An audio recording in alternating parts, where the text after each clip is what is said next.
Unti-unti nang natutuyo ang ilang palaisdaan sa Pangasinan dahil sa mainit na panahon. Kumusta naman kaya ang supply at presyo ng bangus? Live mula sa Pangasinan, may unang balita si Jasmine Gabriel Galban ng GMA Regional TV. Jasmine. Ivan, tuloy-tuloy ang pakikipag-ugnayan ng Agriculture Office sa mga bangus producer, especially doon sa mga bangus, sa mga fish pond owner para malaman yung sitwasyon ng kanilang mga palaisdaan ngayong mainit ang panahon. Araw-araw kong i-monitor ni Greg Bautista ang kanyang palaisdaan sa Barangay Maasin, Mangaldan, Pangasinan. Hindi pwedeng magkulang sa tubig ang fish pond, lalo pat libu-libong fingerlings ang kanyang inaalagaan. Nilalagyan niya ng tansi para hindi makuha ng kwan yun, yung ibon.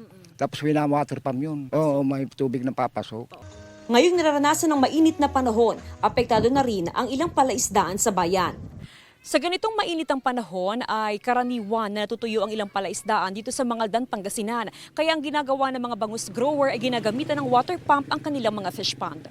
Aabot sa mahigit 500 hektarya ang mga palaisdaan sa mga barangay ng Maasin, Salaan at Talugtog.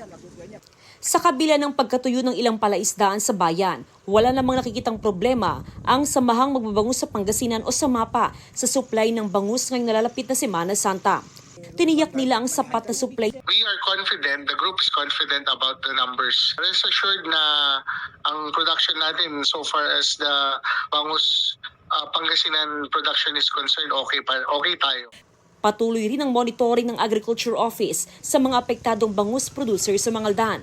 Bukod sa mga ibinabahaging intervention, nakatakda rin sila magbigay ng assistance sakaling kailanganin ng mga bangus producer.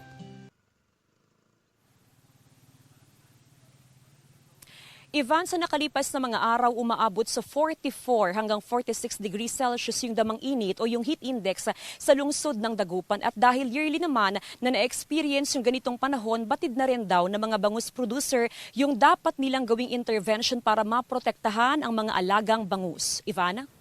Maraming salamat, Jasmine Gabriel Galban ng GMA Regional TV. Kapuso, huwag magpapahuli sa latest news and updates. Mag-iuna ka sa balita at mag-subscribe sa YouTube channel ng GMA Integrated News.